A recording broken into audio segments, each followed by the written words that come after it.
Today's guest is Human Sashimi. Is actually my friend from Sweden, and he's taking my interview. And thank you for joining this project. No problem at all. Thank you very much. It's really Pleasure. precious. Yeah.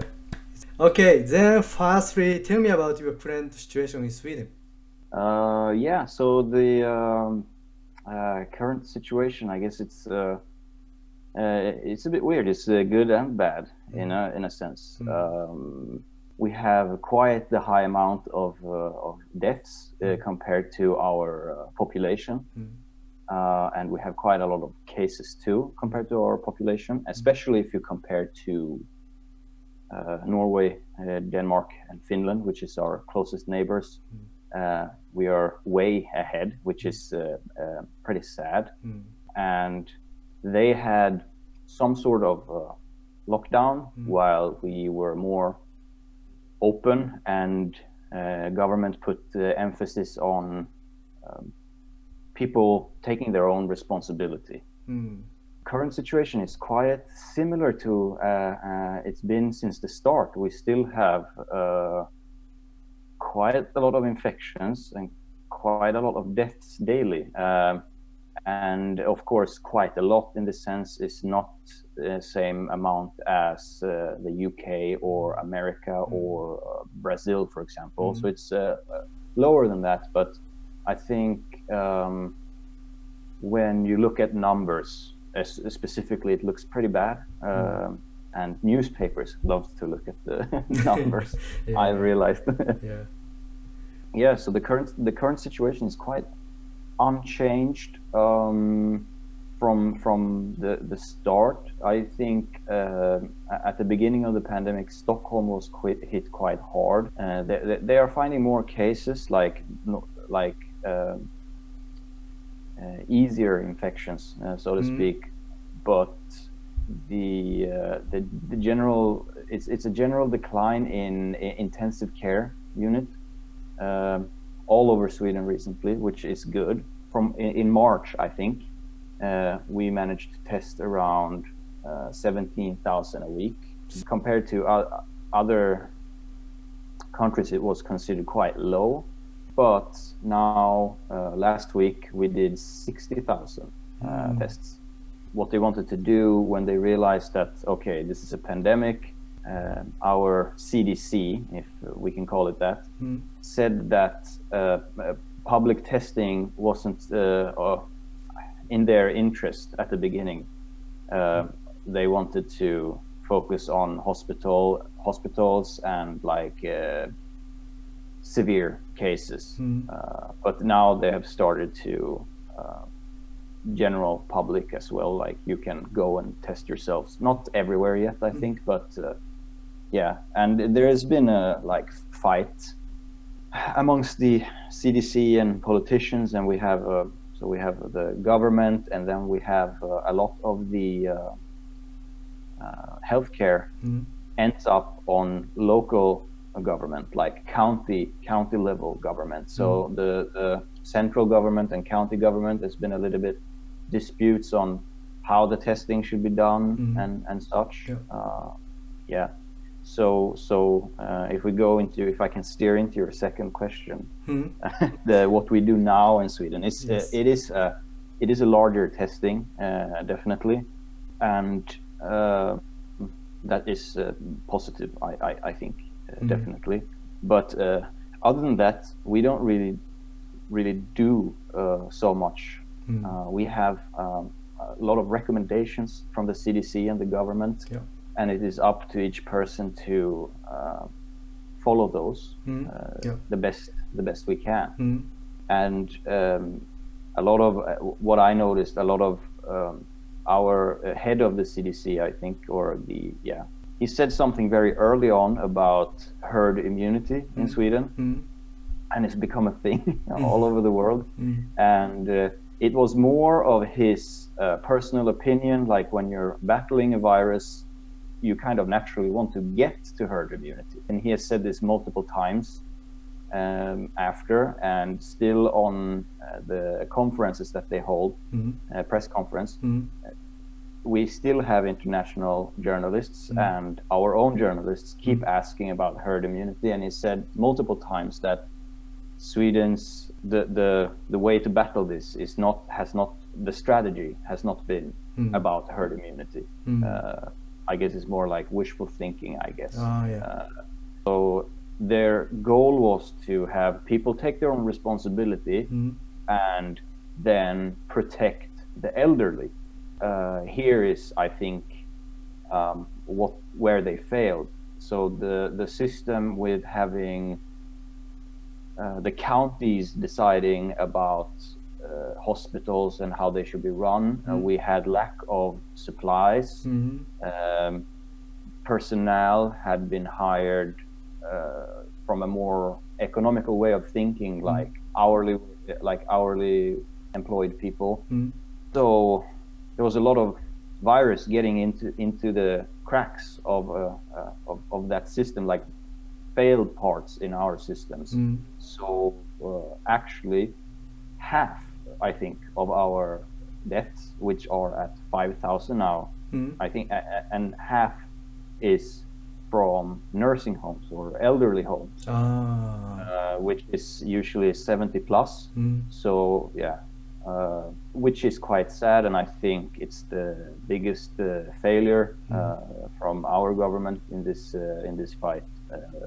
Definitely, yeah. This is actually really interesting story that in Germany, also half of the deaths is from such elderly homes. Yes, yeah, true. In Europe, generally, maybe not very prepared for crisis of this kind. And especially Sweden. You know, we had a very laid back or cowardly take in the World War II, for example. Crisis management has not been our strong suit for a long time, I think, and we've been a little bit complacent. So there's been stories going around in the papers like we used to have stockpiles of masks and protective gears, and then somehow they've all been thrown away or burnt up. A couple of years back, we've had people reporting that in case of emergency, we need to have stockpiles, but none of the current government or previous government have done anything about it. So yeah, the crisis preparation has been very bad generally, and I mean they're getting there now, but I think there's definitely things that could have been done differently, especially if you compare to our Norway and Denmark and Finland, their approach. So do you feel safe in Sweden now? I'm not so sure I do, actually, because on top of that, I have asthma.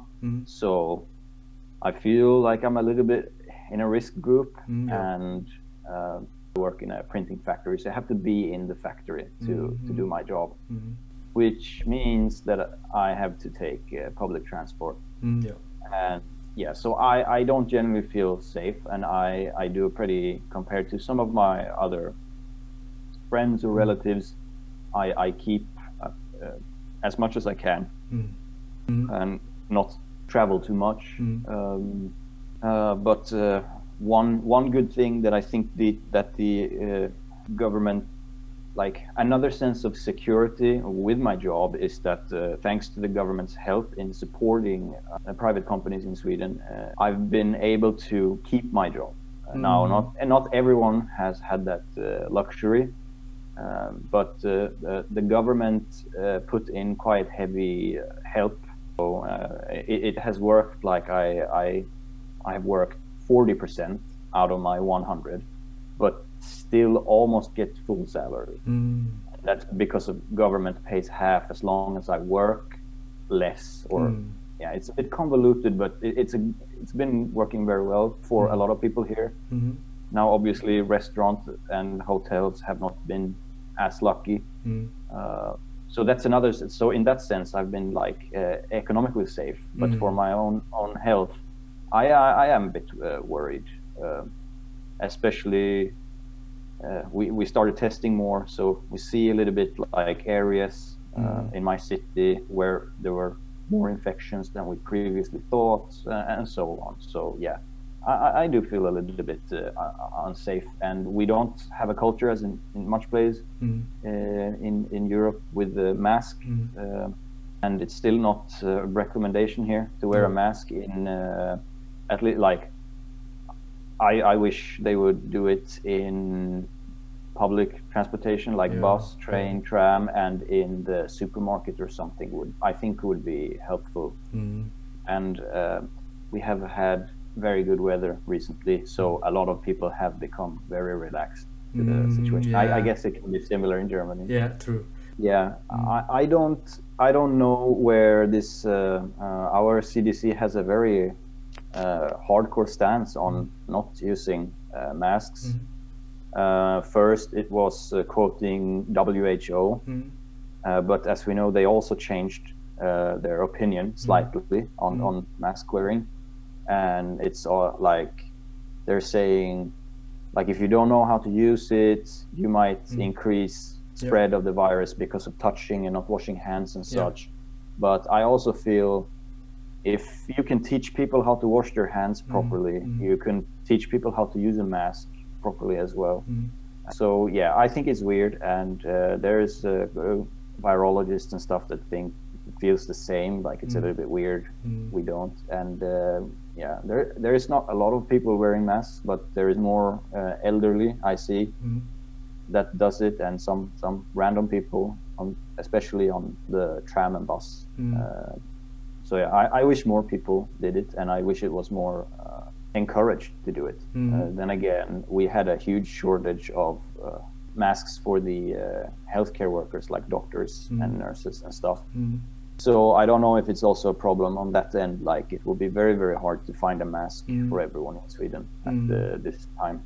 Okay, what does Sweden do against corona pandemic? So I think we touched on this a little bit earlier. Yes. Everywhere you go, at least in your public places, there's constant recommendations to keep 1.5 to 2 meters apart, and there is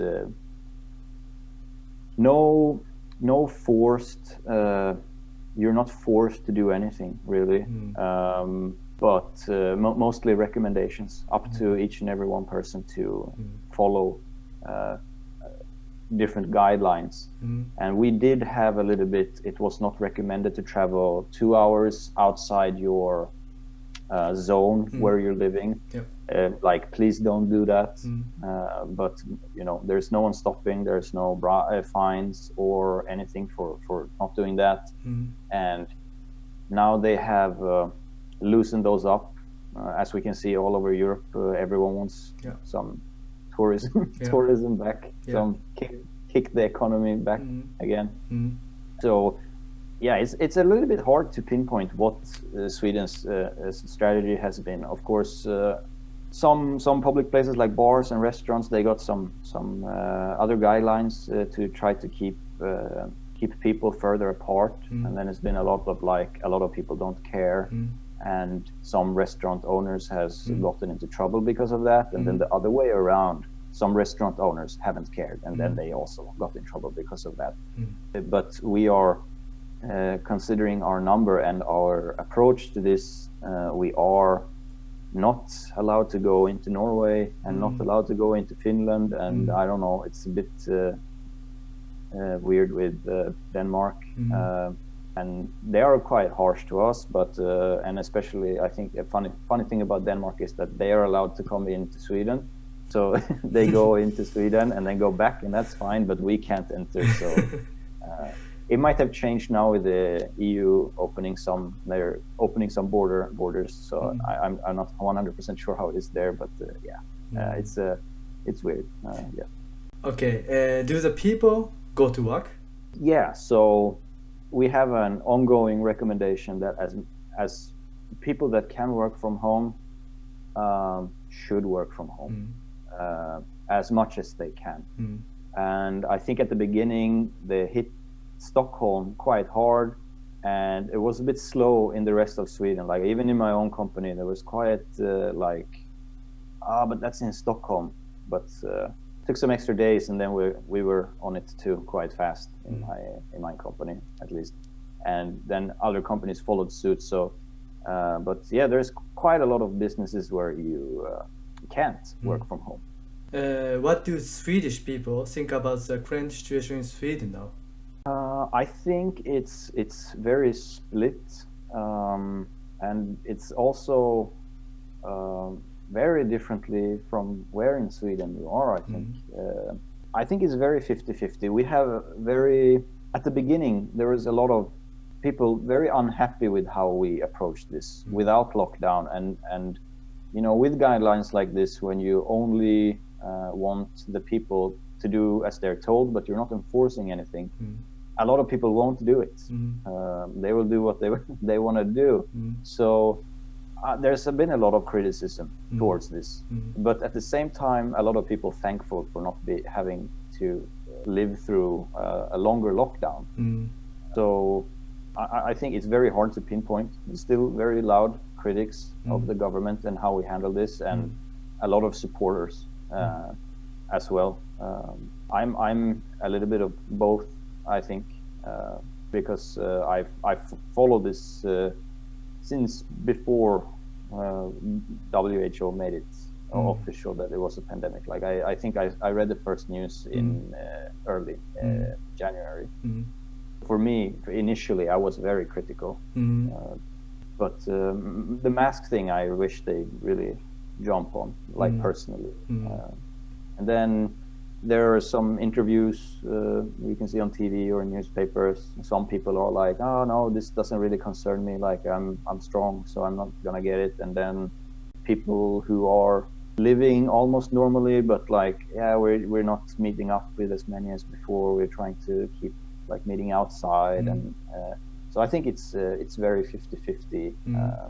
This is just a guess from my part, but it feels like some of the older people around from 60 to 70 care very little, some of them, and also very, very young people care very little. And then maybe people my age cared more about staying safe, so to speak. Okay. What do you think about Sweden compared to Japan or other European countries or other world under the corona crisis? Yeah, well, it seems like obviously I think in case of whole Europe, we're sleeping on this problem, actually not taking that serious like, oh, it will only happen in China, and then I will only stay in Asia. Yeah, true, yeah. But I remember a case of that British super spreader that was at a conference in Singapore very early on, when Singapore had very, very few cases and did very good at the beginning. Now they've been very unlucky at the end here. But I remember they were at the conference, and I know like I think one guy brought it back to Japan, one guy brought it back to and then this British guy stayed over in France, and then he went back to Britain, and he was a super spreader. At that point, I felt like European governments should have taken notice. Like, they spent 5 hours at the buffet and in a conference, and he managed to spread it to multiple countries and multiple people. So I thought that should have been like a wake-up call, maybe. And then obviously all the European countries had different approaches, and everyone has different ways of counting. Here in Sweden, I think it's funny, they pride themselves on the way of counting is so accurate, and that's why we have so many numbers. But I think that's a little bit disingenuous. I think especially this with nursing homes or elderly homes. Oh yeah, but we count the deaths there, and then as it showed, UK didn't, and Netherlands didn't, or it was Belgium that didn't. And you can point the finger of that on them. So that's also, if you compare all these countries, like everyone has some part of the strategy that is not really working 100% like they want to. So it's easy to point fingers to another country, and that has happened here as well, since we've been very herd immunity this, herd immunity that, and then we want to but we really count everything. But then I felt too, like Sweden, we have a lot of elderly homes. Yeah. And then I think I looked one time at the numbers. I compared to France, for example, and I think you compare our populations, and they have less elderly homes. And in, I know in Southern Europe, where families live together longer or take care of a old parent, we don't really have that culture here in Northern Europe. So then, of course, maybe they don't count the deaths in the elderly homes in those countries, but at the same time, they have much less elderly homes. So I think this pointing fingers in everyone is a little bit stupid too. And I think it's more healthy to be more critical towards your own government in your own country, to try to better it. I kind of went to the same school as you, so I still keep up with some Japanese news, and it felt obviously the ship at the beginning of the crisis was a little bit, I guess, weirdly handled, maybe. Not really clear on what was going on there. Felt almost like a social experiment. Yeah. But my general feeling is a little bit like because of the Olympics and such, that Japan went a little bit more like Europe and America in this. A lot of Asian countries around China were like, oh shit, this is serious, and started do countermeasures. But then like more Japan, more like Europe or America, even like more laid back, and it's like, oh, this is gonna solve itself style. But also at the same time, I think after living there, and there is also cultural differences of like falling in line and doing what everyone else does. So that's true. And I read an article that now if we take the numbers that they have gone out with at face value, that it's all true, then this person wrote that it's not thanks to the Japanese government, it's thanks to the people doing what everyone else is doing, rather than the government has been like a huge help or something. It's more like, okay, 10 people that I know are meeting less people or are wearing masks, so I'm gonna do the same. Like even if you don't care, you have to show everyone else that you do care, even if it's fake. So you have to do that, and then it might help. So this person wrote that it's not really thanks to what the government has done. It's more like what people managed to do. I had a friend in Tokyo. He said, a Swedish friend, he said that even before the government started doing anything, really, when they were still fighting if they should do the Olympics or not, some restaurants were doing the checking your temperature, and you had to have a mask before you go in there, he told me. So Nice. I mean, not everyone did that, but this just shows like no one here in Sweden, for example, has taken any temperature of anyone anywhere, and there's certainly no mask needed anywhere. So yeah. And it's a little bit like, you look at culture, we're all like Europe and I think especially America, the whole freedom, think for yourself, and generally you look into Asian cultures or Southeast Asian cultures with Confucianism at its core, being more respecting the order, the hierarchy of the society, and then I think it's more naturally gets easier for people to follow. That's true. Yes. Yeah, compared to here, people are very. I wouldn't say America. Some people in America refusing to wear masks, even if they're told level. But people are very. Yeah, they like their freedom here in Europe. I remember when I was living there and I had a cold. Coming from this culture where we don't wear masks, I skipped it from time to time. I like, this is annoying. I can't breathe properly. My glasses fog up and whatever. But now with my allergies and asthma and this going on, I am one of the few here wearing masks. And I was reluctant at first, but a little push from my girlfriend, and now I've sucked it up. I had beard way down here before, I had to shave some of it off to Yeah. get the mask fit Yeah. better. So yeah, I take it seriously, Mm. and we'll continue to take it seriously. Nice. So what do you recommend when people travel to Sweden? So after the Corona time, of course. Yeah, I think after, if it's after, it shouldn't be any problem to do anything at all. I know now during this whole time, we have had recommendations from our, I don't know the title in English, but they put out travel recommendations. So if there is a war somewhere, they will say like, it's going to be hard to travel here. We don't recommend you travel here. So they've had this for all Swedish people, don't travel outside Sweden during this pandemic. But we have not closed our borders to anyone, which means we have had quite a lot of Germans here actually, and British people and Danish people coming over and be like, yeah, it's more like relaxed here. We're free. We're free here.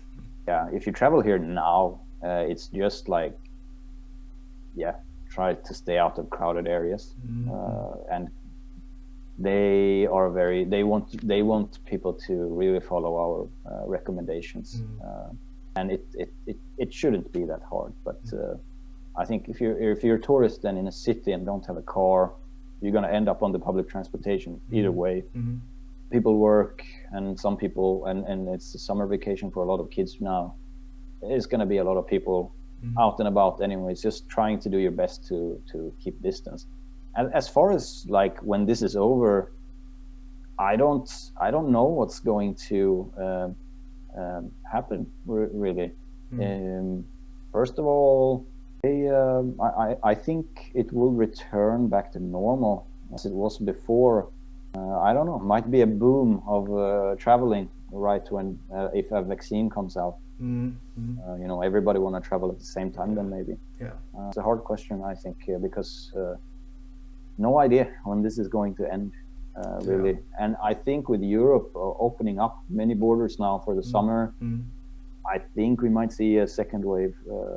I also want to say I'm no expert on this. I have no education in any of this, but seeing how it spread before and Europe wanting to at least open up to each other. And then, of course, it's not realistic to have closed borders for super long either way. But I think everybody's opening up. We're going to have some increased travel. It's going to be vacations. People might get more relaxed, and we might get a nasty second wave coming in this fall. So I hope people do keep their distance and stuff if they travel, and wash their hands and wear masks if possible. 人には言えない過去だってあるわ